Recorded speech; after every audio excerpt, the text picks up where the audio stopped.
Buenos días, mis amados hermanos y amigos. Nos encontramos en el Centro para la Excelencia Familiar, donde comunicamos el Evangelio con fidelidad a la palabra de Dios, con fidelidad a la amada del Señor, la Iglesia, con fidelidad a nuestras familias y especialmente con fidelidad a aquel que nos llamó de las tinieblas a su luz admirable.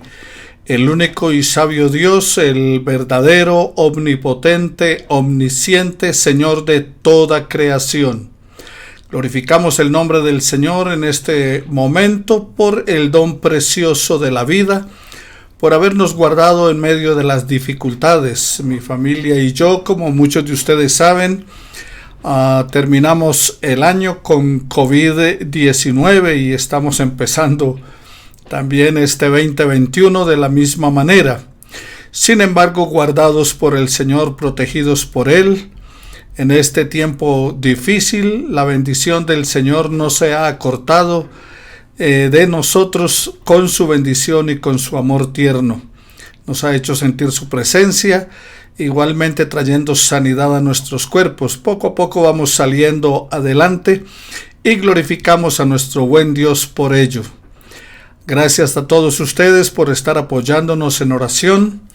Y vamos a orar al Señor en esta hora, dándole gracias por el año que terminó y este que comienza, colocándolo en sus manos, para que de su presencia sigan llegando a nosotros en tiempos de prueba o de paz, en tiempos de angustia, de lucha o también de benevolencia y de bendición. Que la presencia de Dios y su mano no se acorte de nosotros, que siga llegando para nosotros, para ustedes y para nosotros, para sus familias, tiempos de refrigerio.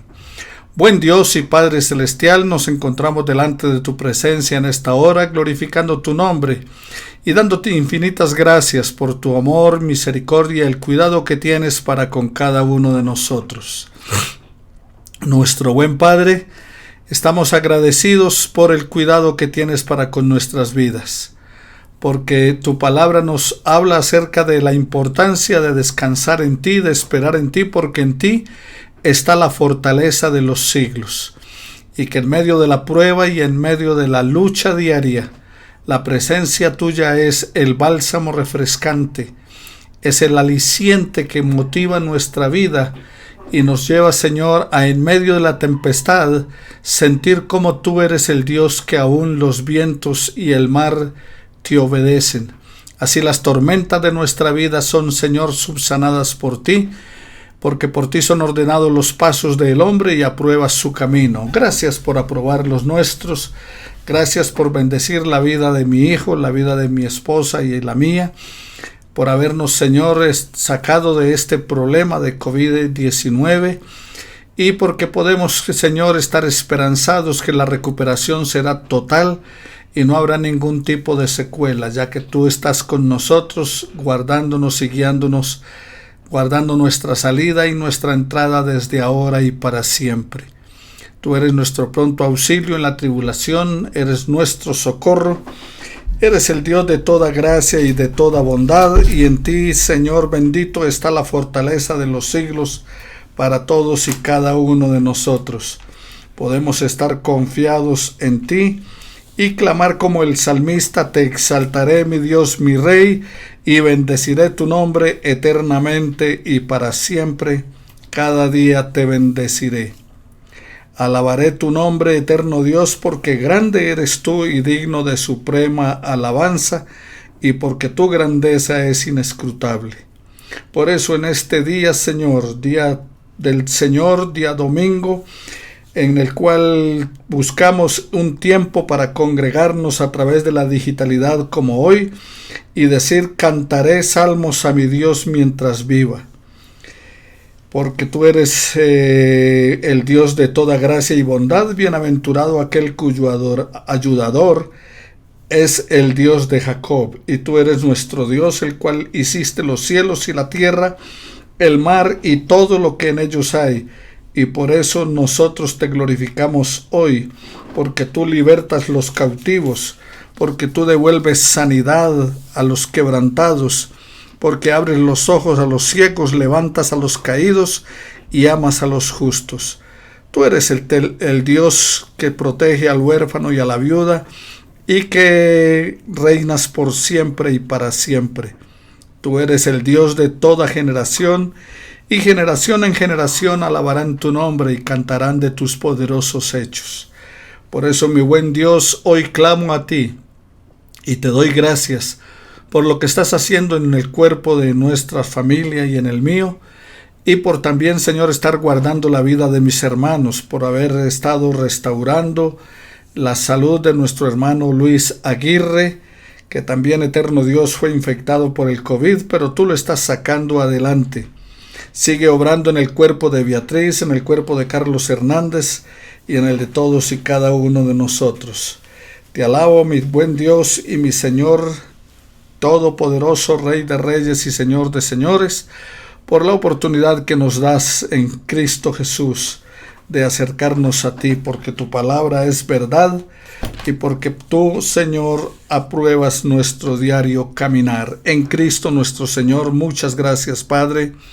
Amén y amén.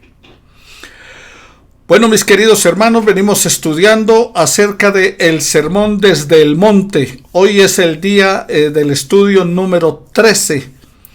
Basado en San Mateo capítulo 6, versículos 19 al 34.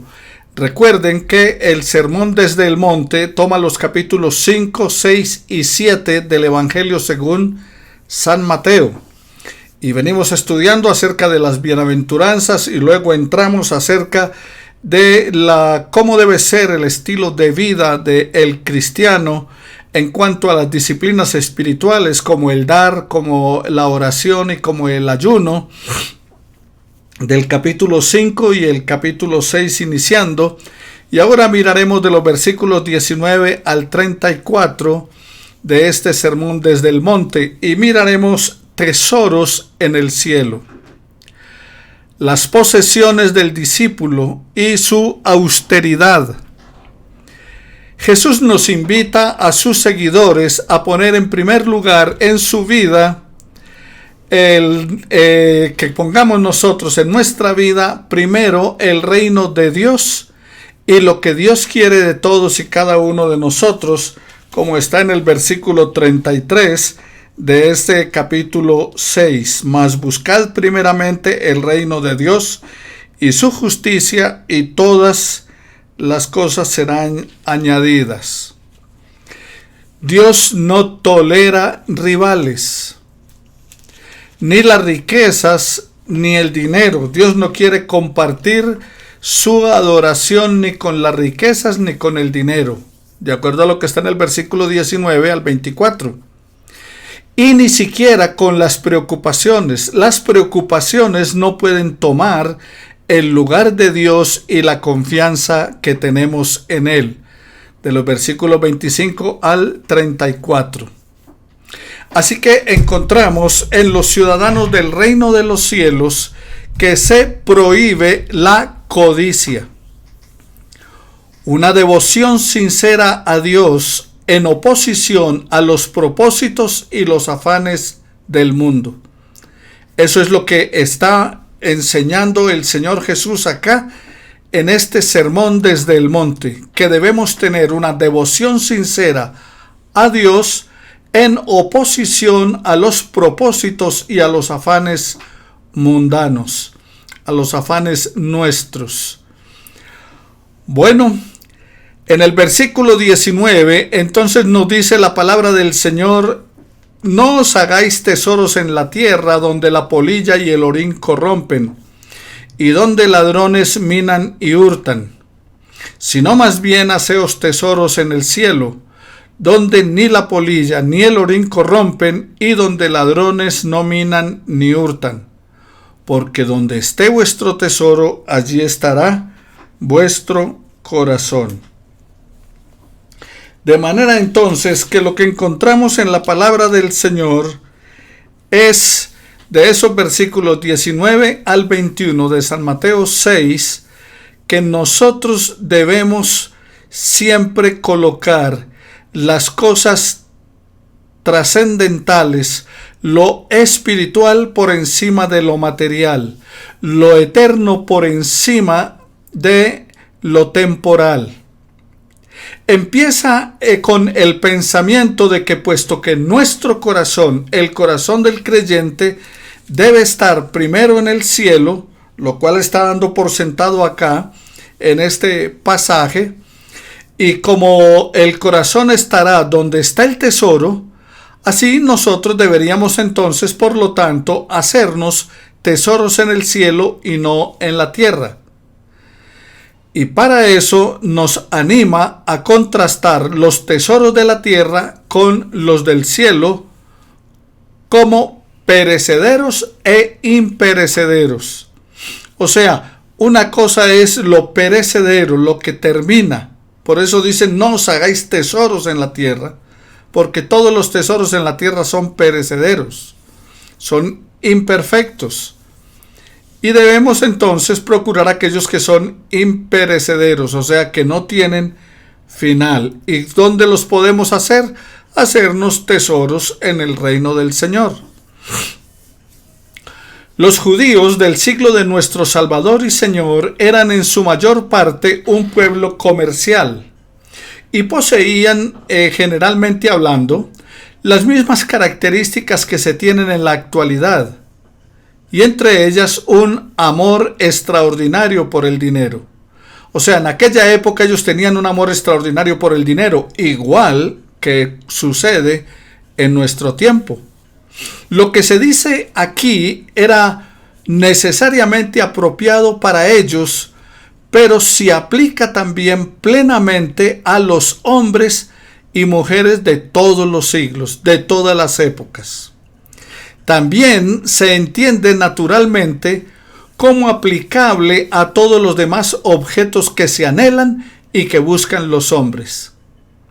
En general, debemos pensar en las cosas celestiales y afanarnos por obtenerlas más bien que las cosas del mundo, que las cosas que este mundo nos está ofreciendo, como usted puede encontrar en Colosenses en el capítulo 3, versículos 1 y siguiente.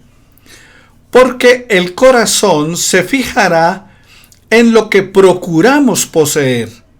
Porque nuestro corazón se fija en aquellas cosas que deseamos tener, que deseamos alcanzar, que queremos lograr. Ahora, notando bien la enseñanza del pasaje, Jesús no desea prohibir absolutamente la acumulación de riquezas. Él no está diciendo que eso es pecado, que eso es malo. Es una particularidad del estilo hebreo que se ve con frecuencia en las Escrituras.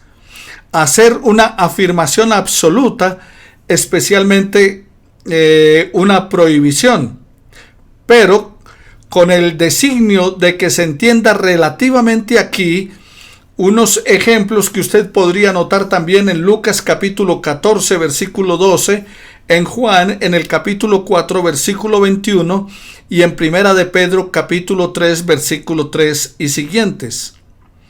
Ahora, ¿cuál es la advertencia de Jesús?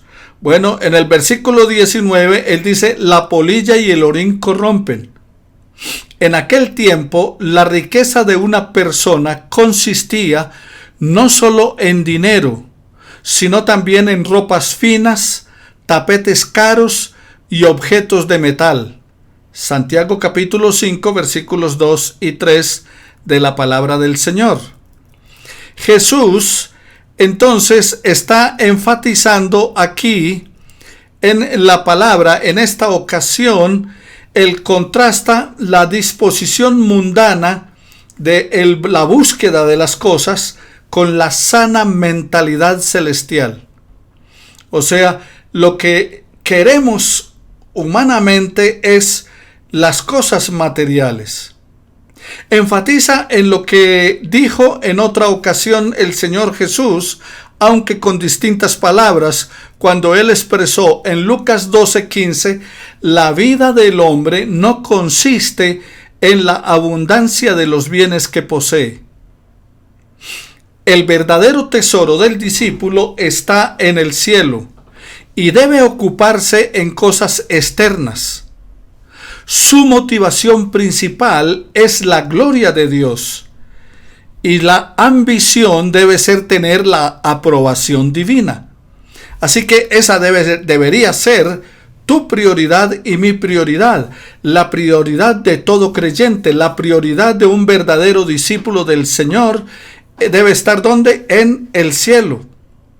Y debemos ocuparnos en cosas, no preocuparnos tanto por las cosas eternas, sino por la gloria de nuestro Dios. Y lo que debería primordialmente estar en ustedes y en mí es contar con la aprobación divina. Por eso entonces en el versículo 19, en esa primera parte del pasaje, dice: no os hagáis tesoros en la tierra. Tesoros sobre la tierra. La palabra clave del pasaje contenida en el versículo 19 es: no os hagáis para vosotros. Jesús nos dice, como algunos han entendido equivocadamente, que no nos hagamos riquezas en la tierra. Jesús no está diciendo eso. No. Porque estaría como diciendo que es equivocado el ahorrar dinero, o es equivocado en los negocios del mundo. Y estos entonces pronto se detendrían como un mandamiento de que no podemos ahorrar, no podemos tener, no podemos conseguir las cosas. En tal caso, entonces no podríamos ni ahorrar para la vejez o para la educación de los hijos. Pero esto entraría entonces inmediatamente en conflicto con pasajes como 2 de Corintios, capítulo 12, versículo 14, o 1 de Timoteo 5, 18. Y lo que el discípulo no debe hacer es acumular riquezas para sí mismo, amontonando dinero exclusivamente para su propio gozo y placer, y olvidándose de todo lo demás, de una manera egoísta. En el griego, este versículo contiene un juego de palabras. Winnet lo tradujo de esta manera: no os atesoréis tesoros para vosotros mismos. Cuando nuestras posesiones llegan a ser tesoros para nosotros y nos dominan, entonces estamos sobre un terreno muy peligroso. El avaro acumula tesoros en la tierra para sí mismo, y todo lo que logra es tornarse más miserable. El filántropo cristiano puede hacerse de riquezas en la tierra para usarlas en beneficio del reino de los necesitados, debido a que son principalmente para Dios y no para sí mismo. ¿Qué riquezas terrenales se transmutan en tesoros en el cielo? Ahora, para nosotros, ¿qué es tesoro? Bueno, tesoro es aquello que más amamos, lo que más nos demanda de nosotros preocupación y cuidado. Esos serían nuestros tesoros. Martín Lutero, el autor de la Reforma, dijo en relación a esto: aquello que el hombre ama es su Dios. Note las palabras que dijo Martín Lutero: aquello que el hombre ama es su Dios. Por eso el mandamiento es amar a Dios sobre todas las cosas. Porque si amamos más las posesiones, si amamos más los bienes materiales, si amamos más las cosas del mundo, entonces no amamos a Dios sobre todas las cosas. Ahora, ¿por qué razón? Porque está en el corazón. Nosotros lo que amamos lo llevamos en el corazón día y noche. Nos acostamos y nos levantamos con ello, ya sea dinero, riqueza, placer o fama. En el versículo 21 dice la palabra del Señor: porque donde esté vuestro tesoro, allí estará también vuestro corazón. Allí también estará vuestro corazón. Concentremos nuestro interés y nuestro amor en las cosas que no son más preciadas. Y ahí nos estamos equivocando, porque volcamos todo nuestro afán, toda nuestra ansiedad, todo el deseo de las cosas en lo material por encima de lo espiritual. Y aquí Jesús está declarando un hecho obvio e indiscutible. En forma insidiosa, los tesoros cautivan nuestros corazones y los alejan de Dios. Los tesoros siempre ejercen atracción sobre nuestro corazón. Debemos almacenar nuestras riquezas en los cielos, para que de esa manera nuestros corazones entonces sean atraídos hacia arriba. El interés del empresario, ¿dónde está?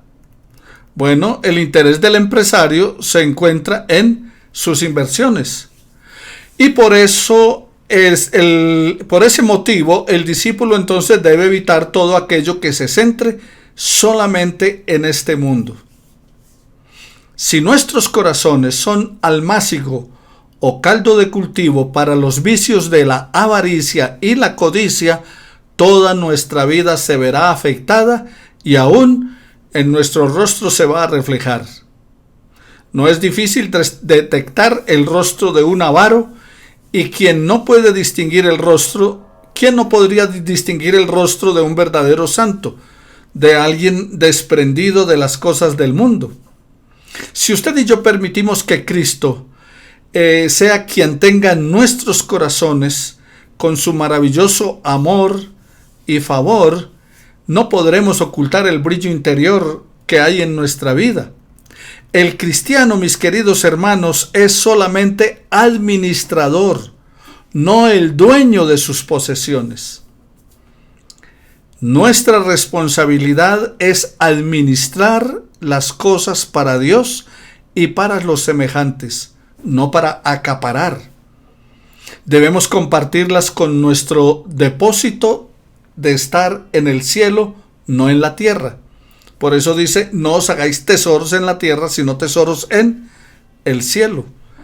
En otras palabras, debemos estar más preocupados por consignar en el banco celestial, en el reino de Dios, que en el banco, llámese como se llame, aquí en la tierra.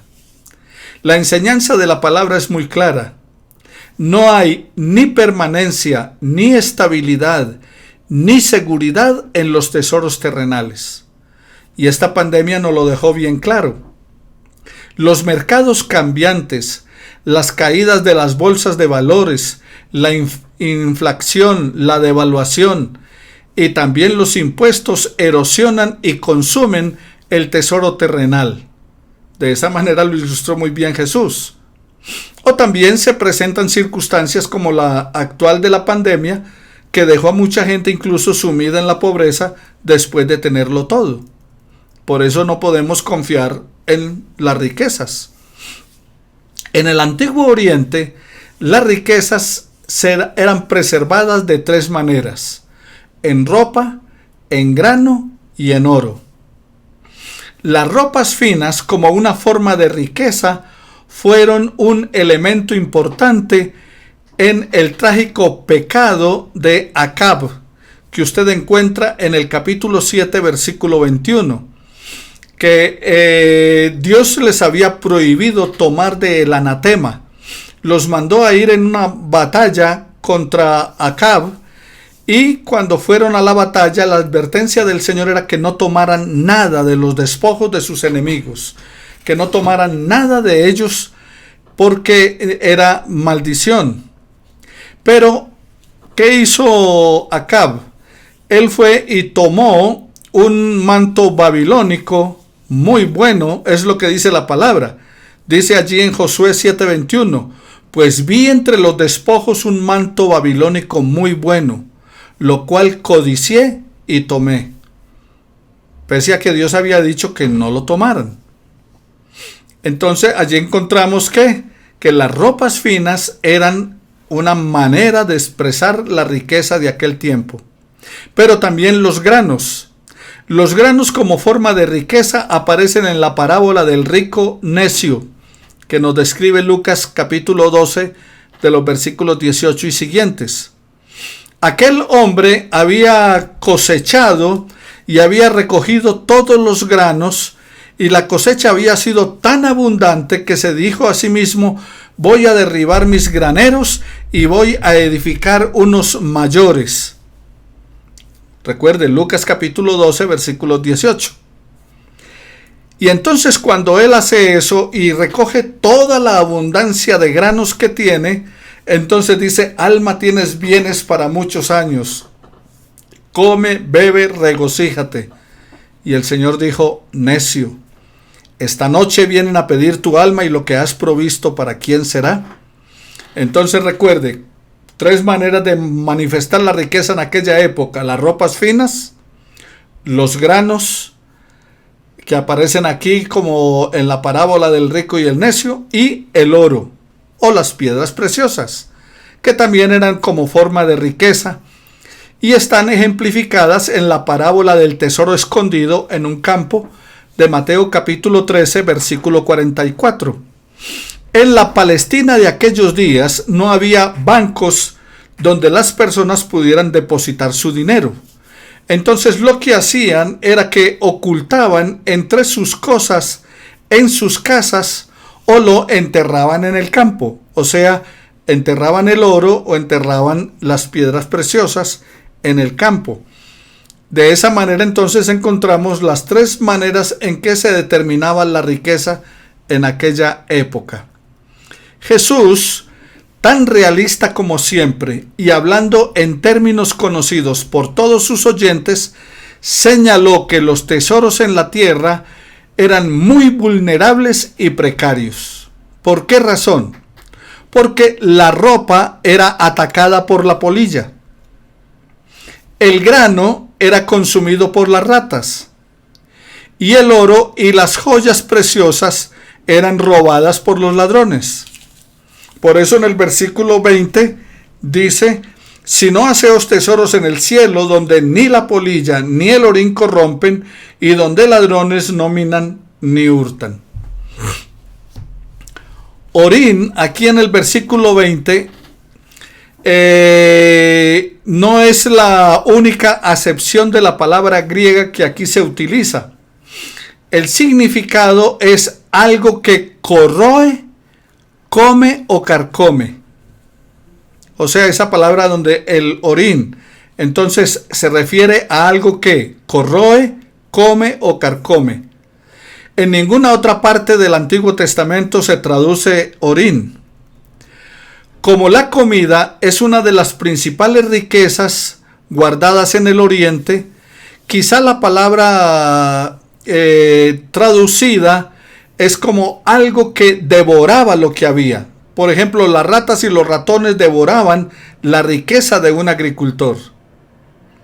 Es interesante que los griegos llamaban a los ladrones de viviendas valores el de barro, aludiendo a la práctica de los ladrones de cavar a través de el barro de las paredes de una típica vivienda oriental, y entonces buscaban así robarse los tesoros que las personas habían guardado. Ahora, en vista de estos factores, ¿qué hace Jesús? Le dio instrucciones a sus discípulos y por extensión a ustedes y a mí en el día de hoy. No sigan con el hábito de acumular tesoros en la tierra, pues ese es el sentido del tiempo que tiene aquí este verbo. Si lo están haciendo, entonces no lo hagan más. Es lo que quiere decir el Señor Jesús. No se hagan tesoros en la tierra. Detrás de esta exhortación yacen apropiadas razones. ¿Cuáles? Bueno, veremos 4 de ellas. 1. Los tesoros terrenales perecerán, y de todos modos esta clase de riqueza no es moneda corriente en el cielo. Allí el oro se utiliza para pavimentar las calles, como dice Apocalipsis, calles de oro, mar de cristal. O sea que el oro, los tesoros en el cielo no valen nada, lo usan para pavimentar las calles. En segundo lugar, la muerte es inevitable y no hay bolsillos con mortaja. Como hemos mencionado la frase, no hay entierro con trasteo. En tercer lugar, la devoción a la tarea de acumular riquezas para uno mismo automáticamente corroe nuestra devoción a Dios. Y en cuarto lugar, a la larga, la riqueza termina siendo el dueño de uno y no el siervo. Una de las cosas que tenemos que procurar, ustedes y yo, mis queridos hermanos y amigos, es que las cosas sean para nuestra utilidad y no nosotros para ser útiles de ellas. O sea, que las riquezas sean nuestro siervo y no nuestro amo. Que el afán y la ansiedad no sea aquello que desgasta nuestra vida en búsqueda de lo material, sino que podamos entonces recordar que los tesoros deben ser hechos en el cielo. Hablemos entonces de los tesoros en el cielo. Las riquezas amontonadas en tesoros celestiales serán imperecederas. Ningún proceso natural de erosión o corrupción podría afectarlas. El apóstol Pedro describe claramente nuestra herencia celestial con una serie de palabras que son sorprendentes allí en la primera carta del apóstol Pedro, en el capítulo 1, en los versículos 4 de la palabra del Señor. Y es muy interesante lo que plantea el apóstol Pedro cuando dice allí que bendito el Dios y Padre de nuestro Señor Jesucristo, que según su grande misericordia nos hizo renacer para una esperanza viva por la resurrección de Jesucristo de los muertos, para una herencia, note bien, para una herencia incorruptible, incontaminada e inmarcesible, reservada en los cielos para nosotros. En su sustancia, la herencia que Dios tiene para ustedes y para mí es incorruptible, es incontaminada y está fuera del alcance de la muerte o de la descomposición. Por lo tanto, es indestructible. No lo afectan ni las polillas, ni las ratas, ni los ladrones se la pueden robar. Su pureza está incontaminada. No tiene mancha ni tiene defecto, es impoluta. La palabra deriva de una piedra preciosa a la cual nada se le puede adherir. La sociedad automáticamente se desprende de ella. Su encanto no disminuye, no se marchita, persevera su fragancia y frescura aún aunque se encontrara en un lugar bastante fétido. Note el contraste que presenta allí la palabra del Señor en lo que el apóstol Pedro está planteando a lo que Jesús advierte, donde los ladrones minan y hurtan, el orín la corrompe, donde las ratas la destrozan, se la comen. Y qué contraste más frecuente, más refrescante encontramos aquí en el texto con aquello que es pasajero y que es inestable. Esos son los tesoros de la tierra, pasajeros e inestables.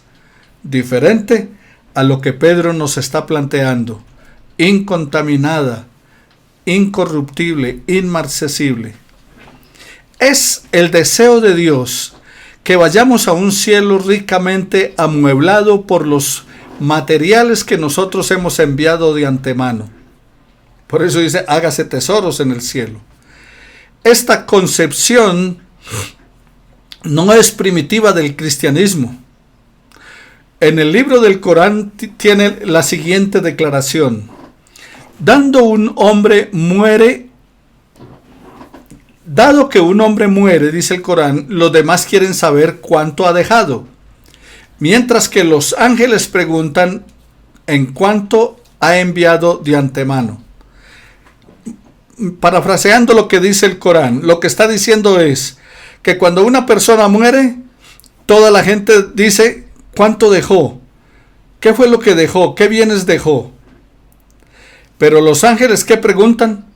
¿Cuánto envió? Por eso el Señor decía, hágase tesoros en el cielo. ¿Cómo nos hacemos tesoros en el cielo? ¿Cómo evitamos de antemano que esto se convierta en tesoros celestiales? O sea, aquello que enviamos para que se convierta en tesoros celestiales, ¿qué sería?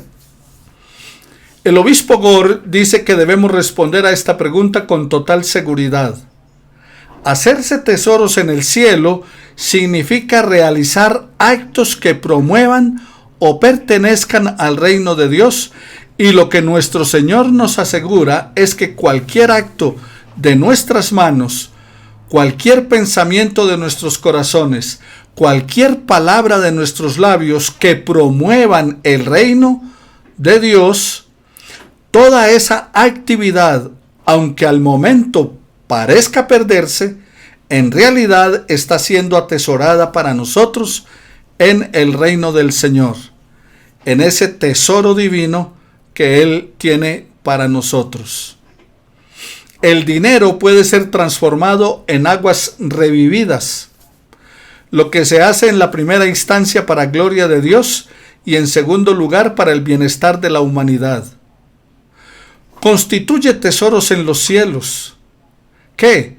Nuestros actos de devoción y servicio aquí en la tierra se convierten en nuestros tesoros allí.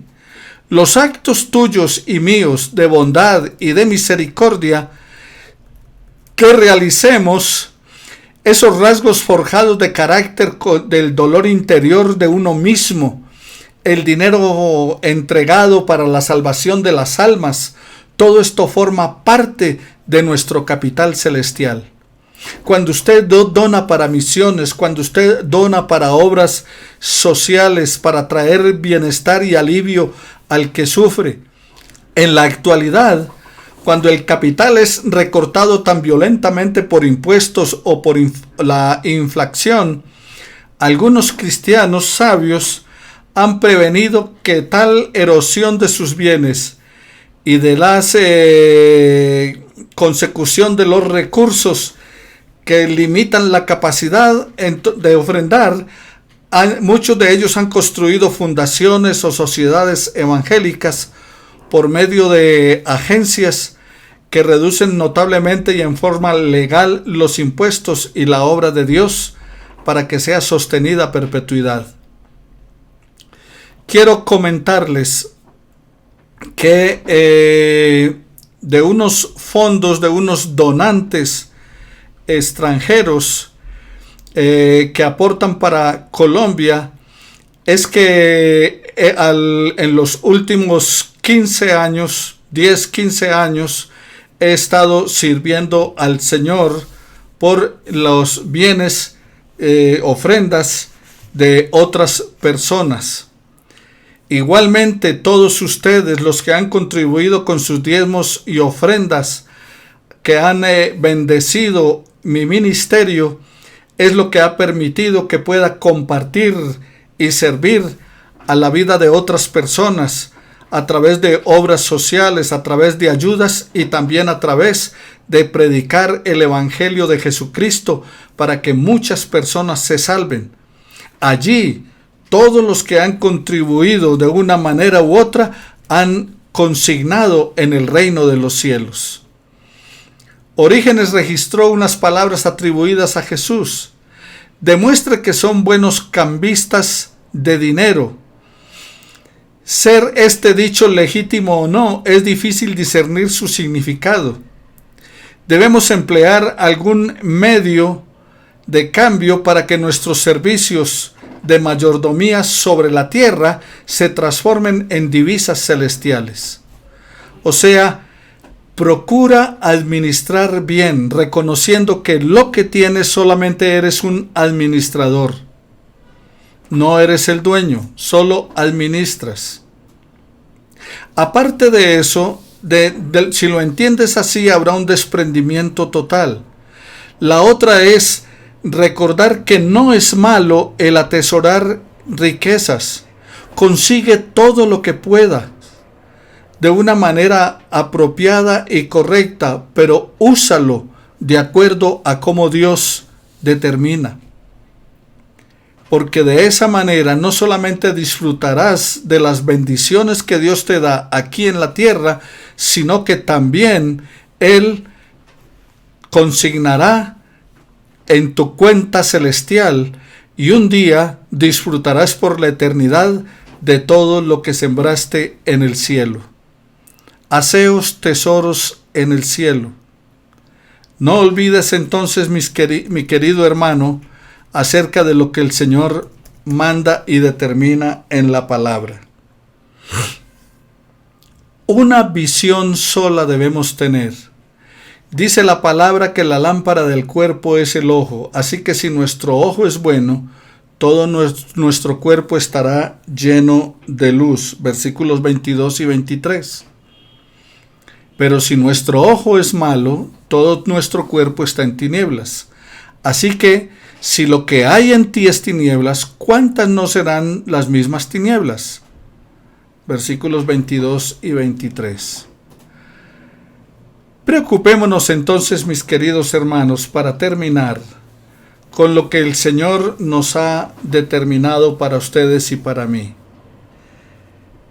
No os hagáis tesoros en la tierra, donde la polilla y el orín corrompen, y donde ladrones minan y hurtan, sino haceos tesoros en el cielo, donde ni la polilla ni el orín corrompen, y donde ladrones no minan ni hurtan, porque donde esté vuestro tesoro, allí también estará vuestro corazón. La pregunta es, ¿dónde está tu corazón? Está donde está tu tesoro. ¿Y cuál es tu tesoro? Algunos están pensando que si tuvieran cierta cantidad de bienes materiales, entonces serían diferentes, podrían ayudar a las demás personas, podrían ayudar a la humanidad, podrían hacer favores a otros. Pero el Señor claramente dijo, si no somos fieles con lo poco, no se nos va a confiar lo verdadero. Si no somos fieles con lo poco que el Señor nos ha dado a administrar, no lo vamos a hacer tampoco con muchos bienes. Si usted es de los que cree que si tuviera 10 millones, entonces podría diezmar, si no lo está haciendo ahora, cuando los tenga no lo va a hacer. Si usted es de los que piensa que cuando usted tenga más bienes podrá servir a otras personas, no lo va a hacer si no lo está haciendo con lo poco que ahora tiene. Porque la fidelidad no depende de la abundancia de los bienes que posee, dijo el Señor Jesús. La vida no consiste en eso. No consiste en cuántos bienes poseemos o tenemos. Consiste en cuánto desprendimiento hay en nuestro corazón y qué lugar ocupa el reino de Dios en tu vida y en mi vida. Oremos al Señor. Padre de la gloria, te damos muchas gracias en estos momentos por tu presencia y gran amor para con nuestra vida. Yo te agradezco, eterno Padre, el don precioso de la vida y que me permitas la extensión de la misma para poderte seguir sirviendo. Gracias, eterno Dios, por guardarme de este COVID-19. Gracias, eterno Padre, por sacarnos adelante, por recuperarnos y poder así, Señor, hasta nuestro último aliento, seguirte sirviendo. Alabo tu nombre por tu misericordia y por tu gran amor. Te glorifico, eterno Dios, porque eres bueno y porque para siempre es tu misericordia. Permite, Señor, que el último aliento de mi vida sea para glorificar tu nombre y para la edificación de todos los que escuchan. Gracias en Cristo Jesús nuestro Señor. Gracias por tu bondad y por tu amor. Extiende, Señor, tu sanidad sobre el cuerpo de nuestros hermanos del Centro para la Excelencia Familiar que se encuentran con problemas de salud. Y, Señor, sigue edificando nuestras vidas. Que la gloria tuya sea lo primordial en todos y cada uno de nosotros. En Cristo Jesús, Señor nuestro, te damos gracias. Amén y amén. No olvides, mi querido hermano y amigo, llamar a tu familia, amigos, conocidos, santel.info, para que también ellos escuchen la palabra del Señor. Entra a las diferentes redes sociales, en las diferentes plataformas, a Centro para la Excelencia Familiar, también durante la semana Santel TV, y allí puedas escuchar de nuevo los estudios, las predicaciones de la palabra del Señor. Bendiciones para todos, gracias por sus oraciones. Estamos mejor cada día y sabemos que muy pronto estaremos bien totalmente, porque el Señor es bueno y porque para siempre es su misericordia. Bendiciones para todos, que el Señor les continúe guardando hoy, mañana y siempre.